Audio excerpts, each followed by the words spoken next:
Hi guys, welcome to Anushala by Anushree. आज हम देखने वाले हैं क्लास 10th ज्योग्राफी का chapter number 2, that is forest and wildlife resources. ये चैप्टर बुक में देखने में बहुत ज़्यादा बड़ा लगता है, लेकिन एक्चुअली उतना बड़ा और उतना टफ है नहीं। तो मैंने कोशिश की है कि इसको हम समराइज़ करें और एक बार में एक ही लेक्चर में इसको पूरे तरीके से समझ लें, ठीक है, because it's all about concept only. ठीक है, चलो बिना देर किए समझते हैं। Humans, along with all living organisms, forms a complex web of ecological system and are dependent on this system for their existence. See, हम बात कर रहे हैं सर्वाइवल की, ठीक है, कि कोई भी स्पीशी, जो कोई भी लिविंग ऑर्गेनिज्म है, वो सर्वाइव क्यों कर पा रहा है, एग्जिस्ट कर रहा है, ये तो क्योंकि बर्थ हुआ है, ठीक है, नेचर ने ऐसी कंडीशंस बनाई हैं, अर्थ पे ऐसी कंडीशंस बनी हैं।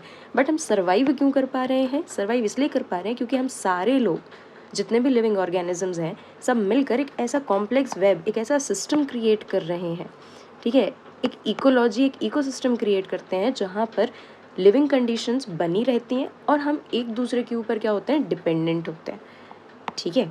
जैसे कि वैसे तो इसके बहुत सारे एग्जाम्पल हैं, लेकिन अगर मैं आपको कुछ स्पेसिफिक एग्जाम्पल देने की कोशिश करूँ तो ट्रीज़, मतलब जितना भी वेजिटेशन है वर्सेस ह्यूमंस, और इसमें आप एनिमल्स वगैरह को भी काउंट कर लो, ठीक है। हम क्या कर रहे हैं, एक दूसरे को सपोर्ट कर रहे हैं, डिपेंडेंट है हम एक दूसरे के ऊपर। ये हमको ऑक्सीजन दे रहा है और हम इसको क्या दे रहे हैं, कार्बन डाइऑक्साइड, ठीक है। तो ये जो एक साइकिल बन रही है, ये हमेशा चल पा रही है ना, ये काम कर पा रही है। क्यों? क्योंकि हम दो लिविंग ऑर्गेनिजम्स या दो अलग अलग स्पीशीज़ जो हैं वो एक दूसरे के ऊपर डिपेंडेंट हैं, ठीक है। स्पीशी तो नहीं कहेंगे क्योंकि ट्रीज़ की भी बहुत सारी स्पीशी और ह्यूमंस की मतलब एनिमल्स, ह्यूमंस, एनिमल्स में भी ढेर सारी स्पीशी हैं। बट हम कहेंगे कि एक ये ग्रुप है और एक ये ग्रुप है, राइट, जो एक दूसरे के ऊपर क्या है, डिपेंडेंट है। और क्यों डिपेंडेंट है? क्योंकि हमने एक इकोलॉजिकल सिस्टम क्रिएट किया है, कॉम्प्लेक्स वेब यहाँ पर क्रिएट कर लिया है, ठीक है। दूसरा एग्जांपल अगर मैं आपको इसका दूँ तो हमारे पास होती है फूड चेन या फूड वेब, ठीक है। फूड चेन या फूड वेब मतलब कि लोग खाने के लिए, अपने अपने खाने के लिए दूसरे ऑर्गेनिजम्स पर क्या है, डिपेंडेंट है, ठीक है। डिपेंडेंट है तो क्या होता है कि स्पीशीज़ जो है उनकी पॉपुलेशन भी कंट्रोल रहती है और सारी स्पीशीज़ का एक प्रॉपर सर्वाइवल भी चलता रहता है। फाइन, सो आई होप आपको इसका मतलब समझ में आया होगा, ठीक है। यहाँ पर अगर मैं आपसे बोलूँ कि आप से लेकर, एक ह्यूमन से लेकर एलिफेंट, ठीक है, बड़ा सा जानवर, और एक माइक्रो ऑर्गेनिज्म, सबके होने के कुछ रीज़न है, सबके सर्वाइवल के कुछ रीजंस हैं और सब एक दूसरे के ऊपर इंटरडिपेंडेंट हैं, ठीक है। So this is about this paragraph, right. अगर हम ज्योग्राफी में ऐसे छोटे छोटे से पैराग्राफ को छोड़ देंगे, मिस कर देंगे, पढ़ के नहीं जाएंगे, तो हम बहुत कंसेप्चुअल क्लैरिटी को एक्सपेक्ट नहीं कर सकते। फाइन, चलो। Forest plays a key role as they are the primary producers. Primary producers मतलब क्या है कि बाकी सारे ऑर्गेनिजम्स जो हैं उनकी डिपेंडेंसी किस पर है, फॉरेस्ट के ऊपर। क्यों है डिपेंडेंसी? क्योंकि ये हमको असल में जो प्राइमरी प्रोडक्शन होता है, मतलब प्राइमरी प्रोडक्शन यहाँ पर हम किसकी बात कर रहे हैं, जो एक नेचर में फूड बन रहा है, ठीक है, पेड़ पौधे हैं, पत्तियाँ हैं, घास है, ये सारी चीज़ें किसको मिल रही हैं, हर्बीवोर्स को, है ना। ये बहुत छोटी क्लास का कंसेप्ट है। फिर इसको खाते हैं, फिर उसके बाद जो लोग जानवर खा रहे हैं, जो स्पीशीज़ जानवरों को खा रही हैं या नॉन वेजिटेरियन स्पीशीज़ हैं, वो हो गई कार्निवोर्स, ठीक है, मतलब इन्हीं को खाएंगी ना, ये हर्बीवोर्स को खाएंगी। फिर एक और हमारे पास ऑप्शन होता है ओमनीवोर्स, जो दोनों पर डिपेंडेंट होता है, वो कार्निवोर्स भी है और हर्बीवोर्स भी है, दोनों खा सकता है, ठीक है। तो ये जो हर्बीवोर्स है, असल में लाइफ तो यहीं से चालू हो पा रही है ना। क्यों? क्योंकि फॉरेस्ट जो है वो एक हमको नेचुरल फूड प्रोड्यूस करके दे रहा है, ठीक है। फिर उसके आगे लाइफ जो है वो बढ़ रही है, लोगों के लिए खाना बन रहा है, लोगों के लिए फूड चेन बन रही है, राइट। अब समझते हैं बायोडाइवर्सिटी क्या है। ये तो हमने बहुत छोटी क्लासेस के कंसेप्ट समझ लिए। अब आते हैं कि हमको 10th क्या समझाना चाह रहा है। बायोडाइवर्सिटी मतलब बायो का मतलब होता है लाइफ, और डाइवर्सिटी मतलब जितनी भी स्पीशीज़ एग्जिस्ट कर रही हैं, जितनी भी लाइफ हमारी अर्थ पर एग्जिस्ट कर रही है, उसमें बहुत ज़्यादा डाइवर्सिटी है, ठीक है, which is rich in wild life. Wild life में भी ढेर सारा, वाइल्ड लाइफ मतलब ऐसी स्पीशीज़ जो जंगलों में है, ठीक है। And cultivated species. Cultivated species का मतलब क्या है, ऐसी स्पीशीज़ जिनको हमने कल्टिवेट किया है, मतलब जैसे मैं क्या बताऊँ आपको, ऐसी स्पीशीज़ जो नेचर में मॉडिफाई हुई हैं, ठीक है, और कहीं ना कहीं उसमें ह्यूमन का इंटरफेरेंस भी रहा है, ठीक है। Closely integrated through multiple network of interdependence. और हम सारे लोग, सारी बायोडाइवर्सिटी जो है, सारे लाइफ फॉर्म्स जो हैं, वो एक दूसरे के ऊपर बहुत ज़्यादा इंटरडिपेंडेंस रखते हैं, बहुत इंटर रिलेटेड हैं, बहुत डिपेंडेंट हैं एक दूसरे के ऊपर थ्रू मल्टीपल नेटवर्क्स मतलब जैसे कि मैंने अभी आपको एग्जांपल दिया ट्रीज़ वाला, हम सांस लेने के लिए एक दूसरे पर निर्भर हैं, फिर फूड चेन के लिए एक दूसरे पर निर्भर हैं, है ना, एक्वेटिक लाइफ पर भी हम एक तरीके से निर्भर हैं, गेटिंग। तो यहाँ पर क्या हो रहा है कि बायोडाइवर्सिटी जो है, बहुत सारी स्पीशीज़ हैं हमारे पास, लाइफ फॉर्म्स बहुत सारे हैं हमारे पास, और फिर उसमें सारे लोग एक दूसरे के ऊपर डिपेंडेंट है। ये बहुत ही ज़्यादा कॉम्प्लेक्स सिस्टम काम करता है, लेकिन हम क्या करने की कोशिश करते हैं, इसको सिंप्लीफाई। ठीक है, चलो। But flora and fauna, flora means हम सारी वेजिटेशन मतलब सारे प्लांट स्पीशीज़, ट्रीज स्पीशीज़ की बात कर लेते हैं, और फौना मतलब हम सारे एनिमल स्पीशी की बात कर लेते हैं। Are under great stress mainly due to insensitivity to our environment. और अब समस्या ये आ रही है कि ये सारी चीज़ें तो ठीक है, ये सब पहले से हमारे पास एग्जिस्ट कर रहा था, मिला है हमको, हेरिटेज है हमारे पास, लेकिन अब हम उसके ऊपर बहुत ज़्यादा स्ट्रेस डाल रहे हैं। हम अपना जो एक प्रॉपर इकोसिस्टम जितने भी बने हैं, हम हर जगह कहीं ना कहीं अपना इंटरवेंशन डालते हैं, कुछ चीज़ें अपने फ़ायदे के लिए यूज़ करते हैं, और उसके कारण हमारे फ्लोरा और फौना जो है वो बहुत ज़्यादा स्ट्रेस के अंदर काम कर रहे हैं। ठीक है, इसलिए इनको जो थ्रेट है, इनको जो खतरा है, उसके अलग अलग फॉर्म्स हैं। किस लेवल का खतरा इनको है और उसको बचाएंगे कैसे, उसको कंजर्व कैसे करेंगे, ये सारी चीज़ें हमें इस चैप्टर में पढ़नी है। एज पर IUCN क्या है, international union for conservation of nature and natural resources. ये एक इंटरनेशनल यूनियन है, मतलब कि सिर्फ एक कंट्री का काम नहीं है, ये ऐसी अलग अलग बहुत सारी कंट्रीज जो हैं जो अपने इन्वायरमेंट को बचाना चाह रही हैं, वो मिलकर एक कन्वेंशन लेकर आई हैं, मतलब वो मिलकर उन्होंने एक ट्रीटी, एक ग्रुप बनाया है, जहाँ पर वो ये कोशिश करती हैं कि नेचर और नेचुरल रिसोर्सेज को क्या किया जाए, बचाया जा सके। डिफरेंट कैटेगरीज ऑफ फ्लोरा और फौना को उन्होंने क्या किया है, डिवाइड किया है। कैसे डिवाइड किया है, नॉर्मल, एंडेंजर्ड, वल्नरेबल। देखो flora as well as fauna, सिर्फ इनको जानवरों में मत गिनना, फ्लोरा है, प्लांट स्पीशीज़ के साथ भी सेम चीज़ है। ऑल्दो ये आपके सिलेबस में उतना इंपॉर्टेंट नहीं बताया गया है, CBSE भी इससे क्वेश्चन नहीं पूछता है, लेकिन एक लाइन में इसको समझ लेने में कोई बुराई नहीं है, क्लैरिटी मिलना कहीं से भी बुरा नहीं होता। ठीक है, चलो। नॉर्मल मतलब क्या है, जिनकी पॉपुलेशन इनफ है कि आराम से ये लोग सर्वाइव कर लेंगे, कोई समस्या नहीं, इनकी पॉपुलेशन को कोई भी थ्रेट नहीं है, कोई भी खतरा नहीं है। सॉरी। एंडेंजर्ड कौन है, जिनको डेंजर है एक्सटेंशन का, जिनको खतरा है एक्सटेंट हो जाने का। एक्सटेंट होने का मतलब क्या होता है, पूरी तरीके से कोई भी स्पीशी ख़त्म हो जाती है। ठीक है, जैसे कि आज हमको डायनासोर नहीं मिलती या हमको डोडो नहीं मिलते। ठीक है, ये क्यों नहीं मिल रहे हैं, क्योंकि ये एक्सटेंट हो चुके हैं, ख़त्म हो चुके हैं। कोई भी स्पीशी ख़त्म कब होती है, जब उसके लिए प्रॉपर या जो एप्रोप्रिएट इकोसिस्टम मिलना चाहिए, एप्रोप्रिएट इन्वायरमेंटल कंडीशन मिलनी चाहिए उसके सर्वाइवल के लिए, प्रॉपर टेम्परेचर, प्रॉपर ऑक्सीजन, ये सारी चीज़ें जब नहीं मिल रही हैं। ठीक है, प्रॉपर फूड होना चाहिए उसके लिए, ठीक है, वाइल्ड लाइफ होनी चाहिए, फॉरेस्ट होने चाहिए, अगर ये सारी चीज़ें नहीं मिलती हैं तो एक्सटेंशन होता है। ठीक है, वल्नरेबल का मतलब क्या होता है, population has decline to levels from where it is likely to move into endangered. इनकी पॉपुलेशन इतनी कम हो गई है कि अब थोड़ी और कम हुई तो बहुत ज़्यादा वल्नरेबिलिटी है, मतलब बहुत ज़्यादा चांसेस हैं, सबसे ज़्यादा खतरा होने के चांसेस जिसको रहते हैं, हम उसको वल्नरेबल कहने लगते हैं इन जनरल टर्म्स। ठीक है, तो यहाँ पर वल्नरेबल का मतलब क्या है कि इनकी पॉपुलेशन इतनी कम हो जाती है कि ये कभी भी एंडेंजर्ड, मतलब जिनको एक्सटेंशन का डर है, ऐसी स्पीशीज़ में मूव कर सकते हैं। ठीक है, तो बेसिकली यहाँ समझ में आ रहा है कि भाई इनकी पॉपुलेशन तो कम हो रही है। देन रेयर मतलब ये तो हम समझते ही हैं, ऐसी स्पीशीज जिसकी पॉपुलेशन ही बहुत कम है। इट में मूव इनटू द एंडेंजर्ड और वल्नरेबल कैटेगरी। रेयर है तो मतलब पॉपुलेशन कम है और कभी भी ये कहाँ जा सकते हैं, एंडेंजर्ड या वल्नरेबल कैटेगरी में जा सकते हैं। एंडेमिक का मतलब क्या है, फाउंड इन सम पार्ट्स, ये समझ लो, है ना, ये थोड़ा सा, बाकी सारे तो ऐसे हैं कि नाम से समझ में आ सकते हैं। एंडेमिक का मतलब क्या होता है कि ये सिर्फ कुछ ही पार्ट्स में मिलते हैं हमको। ठीक है, यूजुअली आइसोलेटेड बाय नेचुरल और ज्योग्राफिकल फैक्टर्स। यूजुअली मतलब ज़्यादातर कहाँ, मतलब ज़्यादातर ये कैसे पाए जाएंगे, आइसोलेटेड का मतलब क्या है, एक तरीके से हम बोलें कि ये सेपरेट रहते हैं, ये अलग रहते हैं एक बाकी लोगों से, बाकी जो बाकी दुनिया है, बाकी स्पीशीज़ जो हैं उनसे थोड़े से अलग रहते हैं। क्यों रह रहे हैं, क्योंकि बाय नेचर और ज्योग्राफिकल फैक्टर्स इनको अलग किया गया है। ठीक है, जो कि इनके सर्वाइवल के लिए ज़रूरी है। एक्सटेंट का मतलब मैंने आपको भी बताया, not found after searches of known areas where they may occur. Extent हम कब कहते हैं, जब हमको एक स्पीशी के किसी पर्टिकुलर एरिया में मिलने के चांसेस हों। ठीक है, अकॉर्डिंग टू रिसर्च।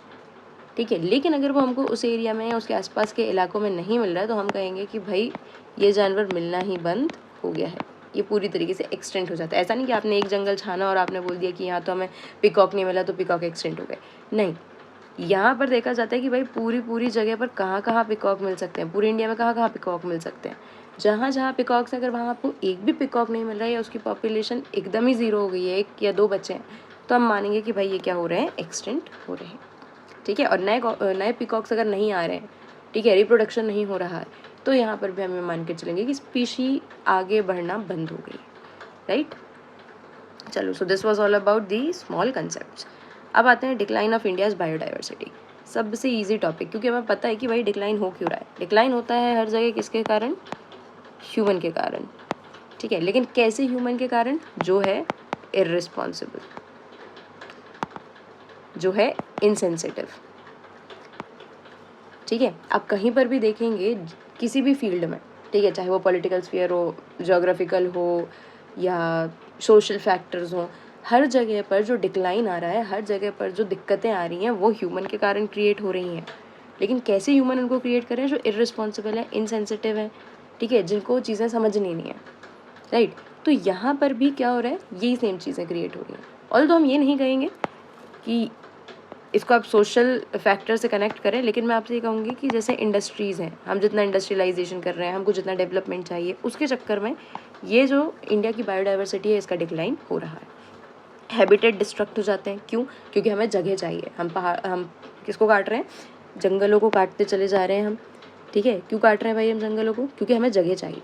एक तो सेटलमेंट के लिए, पॉपुलेशन इज़ ऑलरेडी एक्सपेंडिंग, और दूसरा हमको वहाँ पर इंडस्ट्रीज़ बनानी है, हमको फैक्ट्रीज़ बनानी है, हमको प्लांट्स लगाने हैं, हमको माइनिंग करनी है, राइट। तो इसके कारण क्या हो रहा है भाई, फॉरेस्ट जाएंगे तो फ्लोरा भी जा रहा है और फौना भी जा रहा है। जो वाइल्ड लाइफ अपने जंगल में शांति से रह रही थी, अब आप उसके जंगल में जाके माइनिंग कर रहे हो या आप उसके जंगल में जाके इंडस्ट्रीज़ बना रहे हो, तो वो तो फिर आपके घर आएगी ना, वो तो फिर सड़क पे निकलेगी, कहीं तो जाएगी, ठीक है। तो हैबिटेट जो पर्टिकुलर एक नेचुरल स्पेस दिया गया है स्पीशीज़ को, जब आप वो उनसे छीनते हैं तो ये कहलाता है habitat destruction. Next, hunting poaching. अभी तक लोग क्या कर रहे थे, हंट कर रहे थे। किसके लिए हंट करेंगे भाई, शौक के लिए। कुछ लोग शौक के लिए हंट करते हैं, कुछ अपनी लाइवलीहुड के लिए, कि भाई एनिमल को हंट किया, फिर उसके सामानों को, मतलब उसकी जो बॉडी पार्ट्स हैं या जो उससे मिलने वाले प्रोड्यूसर्स हैं उनको बेचने के लिए, अर्न करने के लिए। ज़्यादातर लोग किस लिए कर रहे थे हंटिंग, अपने शौक के लिए, बहुत पहले। ओहो, ठीक है। अब ये हंटिंग और पोचिंग, पोचिंग का मतलब क्या है, पोचिंग का मतलब है कि किसी भी जानवर का पीछा करना किसी एक पर्टिकुलर क्या बोलूँगी, किसी एक पर्टिकुलर थिंग के लिए, है ना। जैसे कि भाई एलिफेंट्स को पोच किया जाता है, या एलिफेंट्स को ट्रैक किया जाता है, उनको हंट करने की कोशिश की जाती है फॉर देयर टस्क, ठीक है। टस्क मतलब क्या है, जो उनका दांत होता है, खाने वाला नहीं, दिखाने वाला, जो बाहर लंबे से दांत होते हैं उनको हम कहते हैं टस्क। क्यों भाई, क्योंकि इससे आइवरी प्रोड्यूस हो रही है और आइवरी का बहुत सारा यूज़ कर रहे हैं लोग, ठीक है। फिर इसके बाद जैसे कि दूसरा एग्जाम्पल अगर हम देखें, बहुत सारे एनिमल्स की स्किन, उससे हम लेदर बना ले रहे हैं, ठीक है। फिर लेदर से पर्सेस, बेल्ट, शूज़, बहुत सारी चीज़ें बनी, तो ये स्किन से आ रही है ना। तो अगर ये बनाने के लिए इन जानवरों को पोच किया जा रहा है तो दिस इज़ नोन एज, मतलब इन जानवरों को अगर हम परेशान कर रहे हैं, इन जानवरों की नॉर्मल टेरिटरी में घुस के इनको हंट करने की कोशिश कर रहे हैं, इनका पीछा कर रहे हैं, तो यहाँ पर क्या हो रहा है, ये उनके लिए हार्मफुल है, उनके सर्वाइवल पर एक क्वेश्चन क्रिएट हो जाएगा, ठीक है। देन ओवर एक्सप्लॉइटेशन का मतलब होता है कि किसी भी चीज़ को यूज़ करना, अगर हम इन जोग्राफिकल टर्म्स बोले तो। लेकिन जब हम उसको ओवर एक्सप्लॉइट कर रहे हैं, यूज़ कर रहे थे आप, ठीक है भाई, आप इंसान हो, आपके पास दिमाग है, आप नेचुरल रिसोर्सेज को तो यूज़ करोगे ही सही। तो जब हम नेचुरल रिसोर्सेज को यूज़ कर रहे हैं तो हम बेसिकली इसको एक्सप्लॉइट कर रहे हैं, ठीक है। लेकिन जब हम ओवर एक्सप्लॉइट करते हैं तो हम एक्चुअली ये एक्सप्लॉइट नेगेटिव सेंस में करने लग जाते हैं, ठीक है, बिना सोचे समझे कि कितनी जल्दी रिकवरी होगी, हम सारा का सारा रिसोर्सेज ख़त्म करने के चक्कर में। देन इन्वायरमेंटल पोल्यूशन, ये तो आई गेस मुझे समझाने की ज़रूरत नहीं है, इन्वायरमेंट में इतना पोल्यूशन हो रहा है कि स्पीशीज़ को उससे प्रॉब्लम हो रही है। Then poisoning and forest fire. Poisoning क्यों कर रहे हैं भाई हम, जानवरों को अपनी जो टेरिटरी है उससे बचाने के लिए, ठीक है, अपनी टेरिटरी को जानवरों से बचाने के लिए, और साथ में हम क्या कर रहे हैं, फॉरेस्ट एरियाज़ वगैरह में भी पॉइजनिंग करते हैं कुछ पर्टिकुलर स्पीशीज़ को प्रोटेक्ट करने के लिए।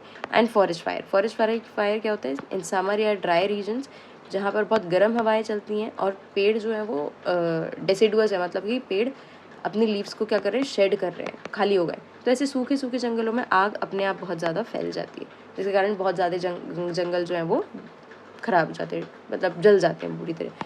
जैसे आपने पिछले साल देखा होगा ऑस्ट्रेलिया के साथ हुआ, ठीक है, अभी हमारे इंडिया में भी हुआ था, right.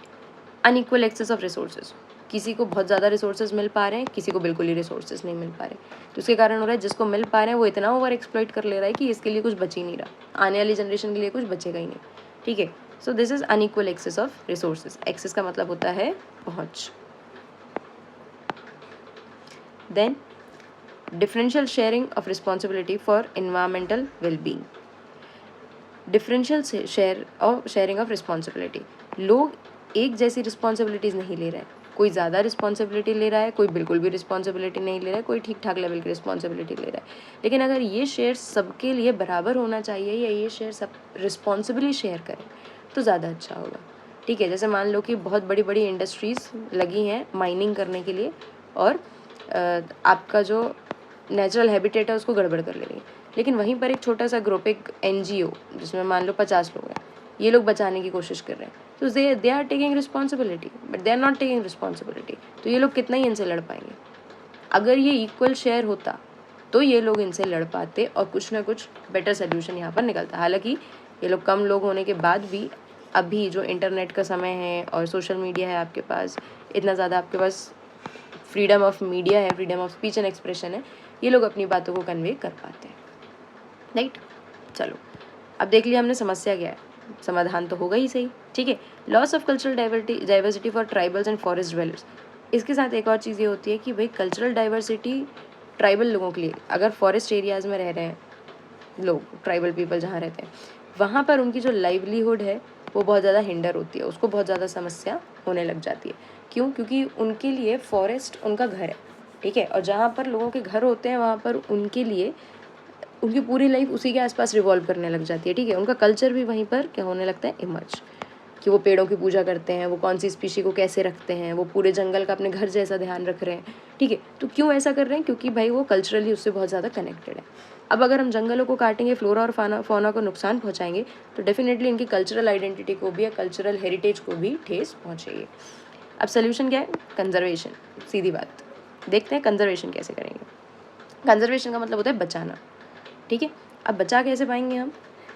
Conservation preserves ecological diversity and our support systems of life, that is air, water, soil. Conservation basically preserve कर रहा है, बचा रहा है चीज़ों को, ठीक है, बचा के आगे के लिए प्रोटेक्ट करने की कोशिश कर रहा है कि हमारी जो इकोलॉजिकल डाइवर्सिटी है वो पूरी तरीके से गड़बड़ ना हो, आने वाली जनरेशन्स को या अभी जो करंट जनरेशन्स सर्वाइव कर रही हैं उनको प्रॉपर एयर, वाटर और सॉइल जो है वो मिले, सही कंडीशन में मिले।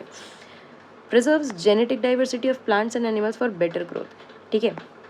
जेनेटिक डाइवर्सिटी मतलब क्या है कि भाई जेनेटिकली जितनी ज़्यादा डाइवर्सिटी है उतनी डाइवर्सिटी को मेंटेन करना, ये क्यों ज़रूरी है? क्योंकि अगर जेनेटिक डाइवर्सिटी नहीं बची, पॉपुलेशन इतनी कम बची कि आगे उनके जीन्स पास ऑन नहीं हो पाएंगे, तो हमारे पास से डाइवर्सिटी कम होना चालू हो जाएगी, ठीक है। और अगर डाइवर्सिटी कम हो गई जो नेचर में अपने आप से प्रेजेंट थी, तो डेफिनेटली कहीं ना कहीं क्या होगा, जो हम एक दूसरे पर इंटरडिपेंडेंट हैं उससे हमको भी नुकसान होगा, दूसरी स्पीशीज़ को भी नुकसान होगा। In 1960s-70s, conservationists demanded a national wildlife protection program, ठीक है। कुछ लोगों ने किस चीज़ की, कुछ कंजर्वेशनिस्ट लोगों ने किसकी डिमांड की? National wild life protection program, जिसके कारण बना national wild life protection act 1972। Year should be remembered. क्या हुआ इसके अंदर? All India list of protected species, हमने एक लिस्ट प्रिपेयर की कि भाई इंडिया में जितनी भी प्रोटेक्टेड स्पीशीज़ हैं जिनको बचाना ज़रूरी है उनको क्या करो, आप लिस्ट में लेकर आओ, डेटा होना चाहिए हमारे पास, उनका नंबर्स, उनकी पॉपुलेशन कितनी है ये होना चाहिए हमारे पास, फिर हम उसके लिए एक्शन लेंगे। Protecting remaining population of certain endangered species, कुछ स्पीशीज़ जो एंडेंजर्ड हो गई हैं, हम उनको क्या कर रहे हैं, हम उनकी पॉपुलेशन को बचाने की, जो बची कुची पॉपुलेशन है उसको बचाने की कोशिश करते हैं। कैसे?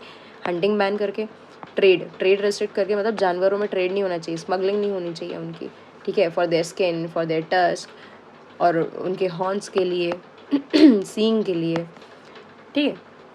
एंड लीगल प्रोटेक्शन का मतलब क्या है कि भाई इस एरिया को लीगल प्रोटेक्शन मिल गया है, यहाँ जाके आपने बायोडाइवर्सिटी के साथ छेड़छाड़ की तो आपके अगेंस्ट क्या लिया जाएगा, लीगल एक्शन। फाइन, चलो अब देख लेते हैं national park, wild life sanctuary और बायोस्फीयर रिजर्व्स क्या होते हैं। ठीक है, ये बुक में उतना एक्सप्लिसिट नहीं दिया है, लेकिन ऑल मैंने कोशिश की है कि भाई बहुत ही सिंपल टर्म्स में मैं क्या करूँ, इसकी डेफिनेशन ला के आपके सामने रख दूँ, क्योंकि जनरली आप बच्चों को इन सारी चीज़ों में कन्फ्यूजन होती है कि भाई नेशनल पार्क क्या है, क्योंकि सारी चीज़ें कंजर्व करने के लिए, और वो भी किसको, लैंड को या फॉरेस्ट को, उसके साथ जो वहाँ पर वाइल्ड लाइफ सर्वाइव कर रही है उसको। ठीक है, तो डिफरेंस क्या है ये देख लेते हैं। नेशनल पार्क सेंट्रल गवर्नमेंट बनाती है, मतलब जो पूरी कंट्री के लिए गवर्नमेंट है। ठीक है, एम क्या होता है, of protecting and providing a safe place for their habitat. कौन सी चीज़ों को, मतलब किसको हम सेफ हैबिटेट दे रहे हैं, जो हमारे पास फ्लोरा और फौना है। ठीक है, हम उनको क्या दे रहे हैं, उनकी हैबिटेट को एक सेफ प्लेस प्रोवाइड करा रहे हैं कि इस जगह पर बाकी लोग जो हैं वो इंटरफेरेंस नहीं रखेंगे। ठीक है, जैसे मान लो इस पर्टिकुलर एरिया को अगर नेशनल पार्क डिक्लेयर कर दिया गया तो यहाँ पर हंटिंग और ग्रेजिंग जो है, वो कम्प्लीटली क्या होगी, प्रोहिबिटेड होगी, मतलब स्ट्रिक्टली प्रोहिबिटेड होगी कि भाई कोई भी जाकर यहाँ हंटिंग और ग्रेजिंग वगैरह नहीं करा सकता अपने जानवरों को। क्यों? क्योंकि अगर आप जाओगे तो हमने यहाँ पर जो प्रोटेक्शन की व्यवस्थाएं की हैं वो गलत हो जाएंगी। ठीक है, तो नेशनल पार्क्स में क्या होगा भाई, एक एरिया को हम नेशनल पार्क डिक्लेयर कर देंगे, वहाँ पर हंटिंग और ग्रेजिंग जो है वो स्ट्रिक्टली प्रोहिबिटेड रहेंगी। ठीक है, वाइल्ड लाइफ सेंचुरी क्या होंगी, हंटिंग विदाउट परमिशन, हंटिंग कोई कर सकता है but without permission is not allowed. आपको परमिशन लेनी पड़ेगी। परमिशन किससे लेंगे भाई, हम जो वहाँ का फॉरेस्ट डिपार्टमेंट है, जो उसकी देख रेख कर रहा है, फॉरेस्ट ऑफिसर्स जो वहाँ पर हैं। ठीक है, but grazing animals is allowed, लेकिन आप जाकर ग्रेजिंग करवा सकते हैं, मतलब चरा सकते हैं जानवरों को, जो हर्डर्स हैं वो जाकर वहाँ अपने जानवरों को चरा सकते हैं। राइट, इससे क्या होगा, स्पीशीज़ का जो है कंजर्वेशन होगा। ठीक है, अब यहाँ पर हंटिंग विदाउट परमिशन, तो ये परमिशन किसको देंगे, अपने रिश्तेदारों को नहीं, हंटिंग दी जाएगी किसी स्पेसिफिक रिस्पॉन्सिबल रीजन के लिए, कि भाई कोई एक ऐसा रीज़न है जिसकी वजह से हंटिंग ज़रूरी है तो उसकी परमिशन दी जा रही है। Biosphere reserve, special type of biological areas या जिसको हम इकोसिस्टम कहेंगे, selected by UNESCO. Biosphere reserve कौन बना रहा है, यूनेस्को बना के दे रहा है हमको। ठीक है, यूनेस्को का नाम आपने सुना होगा, यूनाइटेड नेशन का एक ऑर्गेनाइजेशन है। ठीक, मतलब यूनाइटेड नेशन का एक हिस्सा है, 6 पार्ट है, उसमें से एक पार्ट है UNESCO. It also restores the traditional life of tribal people living, restore करता है। ठीक है, दोबारा बताता है, पूरे एरिया को बोल देगा कि भाई ये एरिया बायोस्फीयर रिजर्व है, यहाँ पर जो ट्राइबल पीपल रहते हैं उनको बोला जाएगा कि भाई आप यहाँ रह सकते हैं। ठीक है, आपके आसपास जो इलाका है जिसको हम बायोस्फीयर रिजर्व बोल चुके हैं, डिक्लेयर कर चुके हैं, इसको कंजर्व करने की थोड़ी जिम्मेदारी आपकी भी होगी, और इससे आपका भी जो नेचुरल हैबिटेट है, जहाँ आप हमेशा से रहे हैं, जिसको आप अपना कल्चर, अपना घर मान रहे हैं, उस जगह को आप सेफ रखेंगे। ठीक है, they conserve the biodiversity of that area. ठीक है, विसिनिटी का मतलब क्या होता है, किसी भी चीज़ के आसपास या पास, उसको हम कहेंगे, नियर को हम कहेंगे विसिनिटी। ठीक है, तो यहाँ जो ट्राइबल पीपल रहेंगे उनको एक जिम्मेदारी दी जाएगी कि भाई आपको अपनी बायोडाइवर्सिटी को यहाँ पर बचाना है, इसलिए हमने इस एरिया को बायोस्फीयर रिजर्व कहा है। और क्योंकि हमने यहाँ पर बायोस्फीयर रिजर्व कहा है और आप इसके अंदर हो, तो इनकी जो लाइवलीहुड फॉरेस्ट से चलती है वो चलती रहती है। ठीक है, उसको रोका नहीं जाता, लेकिन ऐसा नहीं है कि ये भी अननेसेसरी हंटिंग यहाँ पर कर सकते हैं। ठीक है, इनको भी आंसर देना पड़ेगा।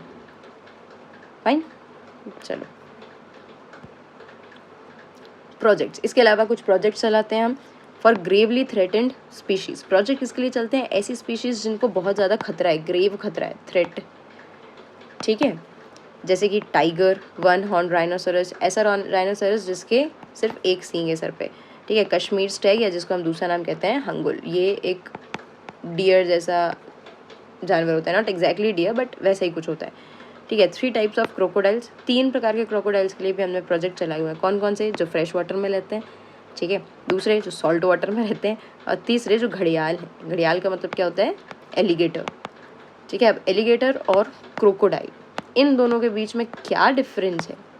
ठीक है, अगर दोनों एक जैसे दिखते हैं तो इनके बीच में डिफरेंस क्या है, ये मुझे आप बताएंगे कमेंट सेक्शन में।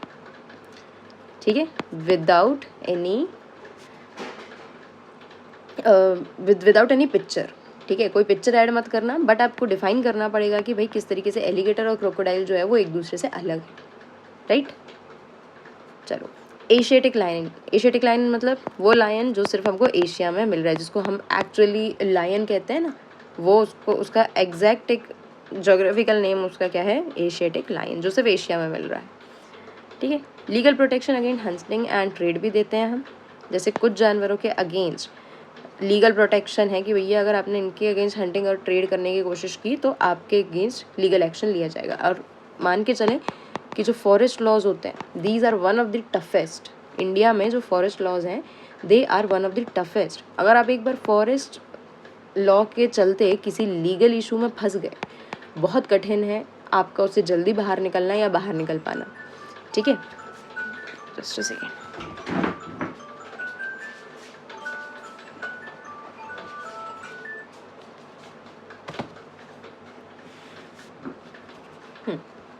Then types and distribution of forest and wildlife resources. अब ये आप ध्यान से समझेंगे यहाँ पर, ठीक है। हालांकि बहुत सिंपल है, लेकिन एनसीईआरटी में थोड़ा सा कॉम्प्लेक्स लगता है पढ़ने में। ऐसे सिंपल लिख लें आप, उसी चीज़ को सेम एग्जैक्ट वर्ड्स में लिख लेंगे ना अगर आप, तो भी आपको ईजी लगने लगेगा। हमने फॉरेस्ट और वाइल्ड लाइफ रिसोर्सेज को क्या किया है, डिस्ट्रीब्यूट कर दिया है, अलग अलग तरीके से अलग अलग ग्रुप्स में क्लासीफाई कर दिया है। सबसे पहले आते हैं रिजर्व्ड फॉरेस्ट, जो बहुत ज़्यादा वैल्यूएबल है, मतलब उस पर्टिकुलर फॉरेस्ट की भी वैल्यू है, वहाँ मिलने वाले रिसोर्सेज की भी वैल्यू बहुत ज़्यादा है, ठीक है। तो हमारे इंडिया में हमने क्या किया है, आधे से ज़्यादा जो टोटल फॉरेस्ट है इंडिया में, जितने भी फॉरेस्ट हैं उसके आधे से ज़्यादा रिजर्व्ड करके रखें कि भाई ऐसे ही अननेसेसरी आप उसमें घुस नहीं सकते और वहाँ जाकर किसी भी प्रकार की कोई भी एक्टिविटी नहीं कर सकते, ठीक है। Why, because they are reserved, ठीक है, बचा के रखा है उनको। प्रोटेक्टेड मतलब जिनको बचाना तो है, प्रोटेक्ट तो करना है, लेकिन उनको रिजर्व नहीं किया गया है, ठीक है।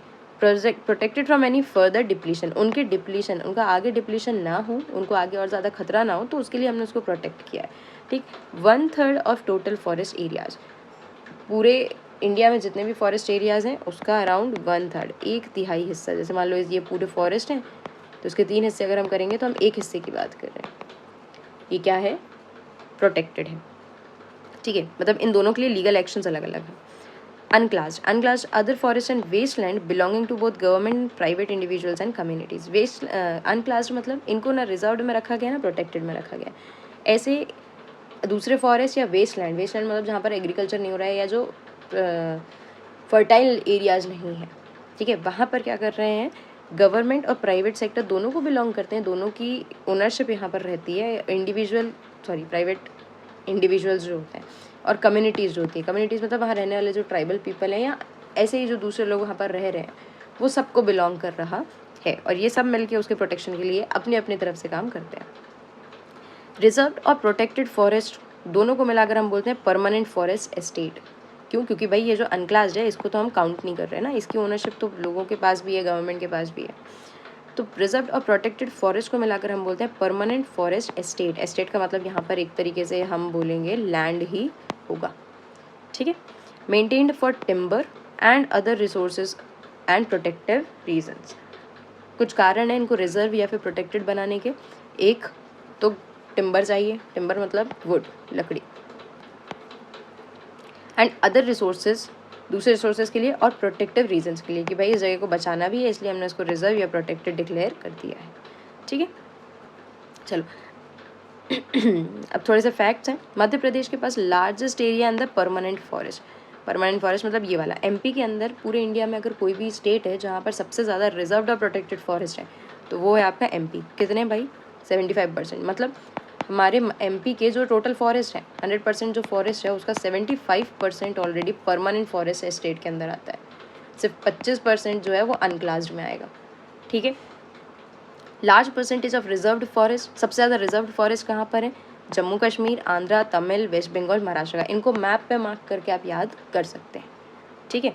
Large percentage of protected forest इन बिहार, हरियाणा, पंजाब, हिमाचल, उड़ीसा, राजस्थान। हालांकि इतने सारे याद करना डिफ़िकल्टी है, मैं कहूँगी एक तरीके से, ज़रूरत नहीं है, इस तरीके के फैक्ट्स को याद कर लें। लेकिन अगर आप इनको मैप पे मार्क कर लेंगे ना तो दिमाग में एक बार आ जाएगा कि अगर MCQ आ गया या मैप में कहीं मार्क करने आ गया तो एटलीस्ट आपके पास कुछ तो इन्फॉर्मेशन आपके दिमाग में रहेगी, ठीक है। That's how we try to score अगर हमें एग्जैक्ट सही आंसर नहीं पता है तो हम उसके पास पहुँचने की कोशिश तो कर सकते हैं पहले से, ठीक है। लार्ज परसेंटेज ऑफ अनक्लास्ड फॉरेस्ट कहाँ पर है? नॉर्थ ईस्ट एरियाज़ में, ठीक है, sorry north east parts of Gujarat में। ओहो, नॉर्थ ईस्ट स्टेट्स में तो हो गई, स्टेट्स नहीं लिखा इसलिए कन्फ्यूजन हो रही है। नॉर्थ ईस्टर्न स्टेट्स जो हैं वहाँ पर अनक्लास्ड फॉरेस्ट है क्योंकि वो काफ़ी अनइवन एरिया है, ठीक है, और कॉम्प्लेक्स एरिया है बहुत ज़्यादा। And parts of Gujarat area में भी हमको मिलते हैं, manage by local communities, definitely क्योंकि वो वहाँ पर रह रहे हैं। चलो, community and conservation, okay, this is the last topic. Community conserve कैसे करती है? कम्युनिटी का मतलब क्या है? ग्रुप ऑफ पीपल, ठीक है, जो एक पर्टिकुलर एरिया में रह रहे हैं, सेटल्ड हैं ऑलरेडी, ठीक है, एक साथ इंटरडिपेंडेंट है एक दूसरे के ऊपर। अब ये कम्युनिटी कंजर्व कैसे कर सकती है? बहुत सिंपल सी बात है, कम्युनिटी के पास गवर्नमेंट एक्शंस के बाद कम्युनिटी जो होती है वही दूसरा ऐसा ग्रुप है जो फॉरेस्ट एरियाज़ या वाइल्ड लाइफ के लिए कुछ ज़्यादा कर सकती है हमसे ज़्यादा, हम शहरों में या हम बाहर रहने वाले लोगों से बहुत ज़्यादा कर सकती है। कैसे?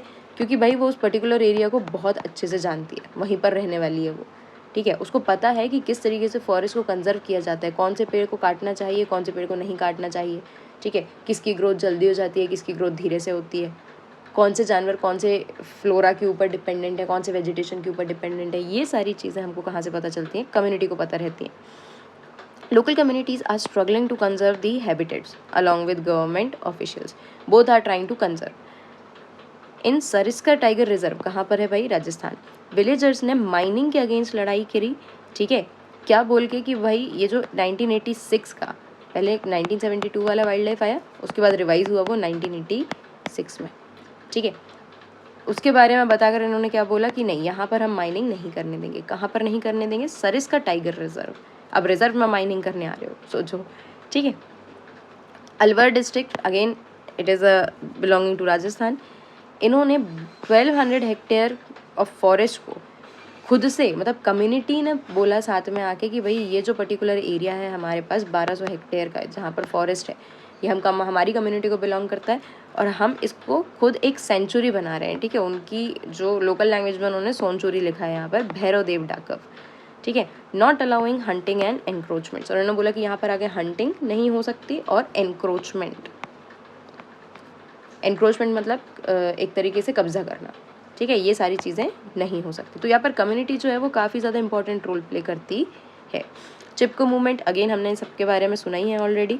रेजिस्टेड डिफॉरेस्टेशन, पेड़ों को काटने से बचाने के लिए लोगों ने क्या किया? अपने आप को पेड़ों से आइडेंटिफाई किया और उसको गले लगा कर या उसको हक करके वो वहाँ पर खड़े हो गए कि अगर आप पेड़ काटने आ रहे हैं तो पहले हमको मारो, ठीक है, अगर आप इतने इनह्यूमन हैं तो फिर आप ऐसा काम कर सकते हैं।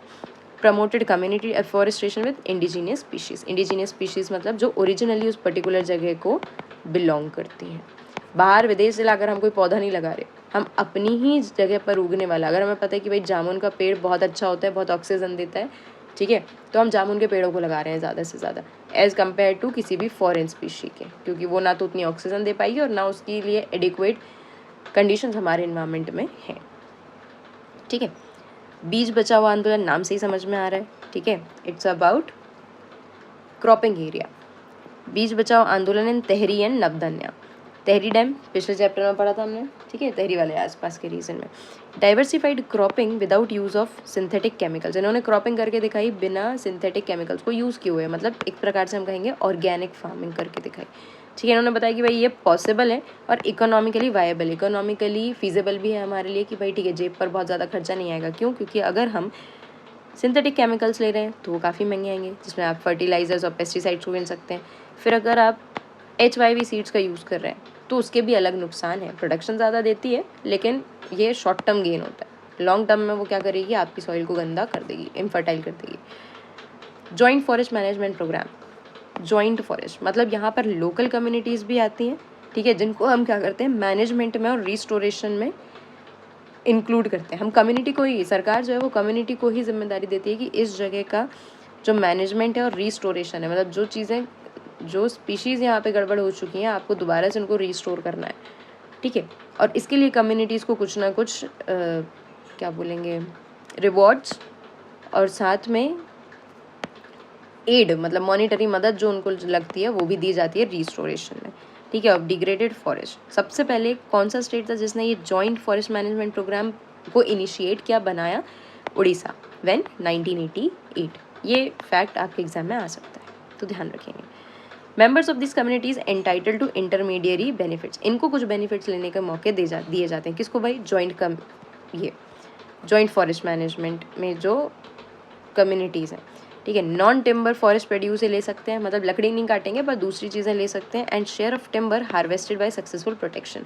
और कुछ हिस्सा टिम्बर का इनको मिल सकता है अगर ये एक सक्सेसफुल प्रोटेक्शन, मतलब टिम्बर को बचाते हुए भी, पेड़ों को बचाते हुए भी अगर ये किसी प्रकार से एक रास्ता निकाल लेते हैं कि आप टिम्बर को यूज़ कर सकते हैं, ठीक है। मतलब कि अगर आप एक पेड़ काट रहे हो, उसकी लकड़ी को यूज़ कर रहे हो, तो मेक श्योर करो कि इस पेड़ को काटने से पहले आप ऑलरेडी एफॉरेस्ट्रेशन कर रहे हो, ठीक है। कंटिन्यूस एफॉरेस्ट्रेशन होगा तो डिफॉरेस्ट्रेशन से बहुत ज़्यादा फर्क नहीं पड़ेगा, ठीक है। चलो, कंक्लूजन क्या है?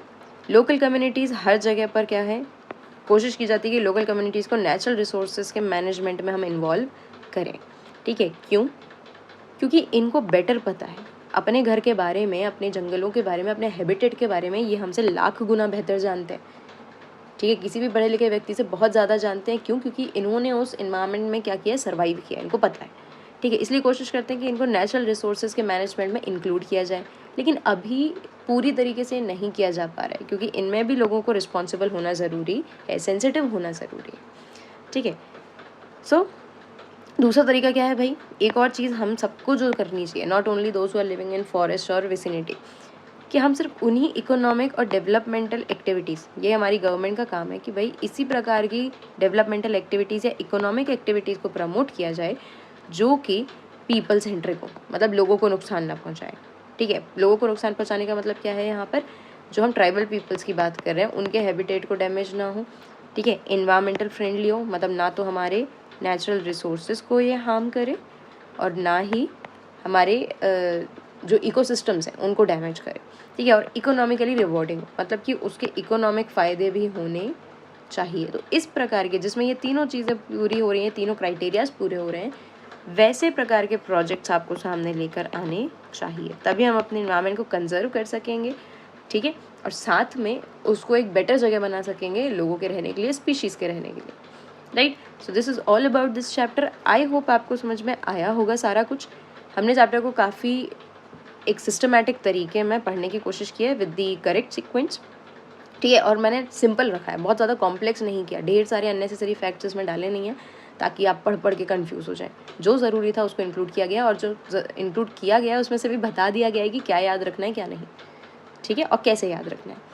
Okay, so this was all about this chapter. अगर आपको ये चैप्टर पसंद आया और आप ऐसे प्रिसाइज लेक्चर्स, कम समय में ज़्यादा इन्फॉर्मेशन चाहते हैं, तो वीडियो को लाइक करें, मुझे कमेंट करके बताएं कि आपको किस चैप्टर के लिए इस प्रकार का समराइज्ड एक एक्सप्लेनेशन चाहिए है, ठीक है।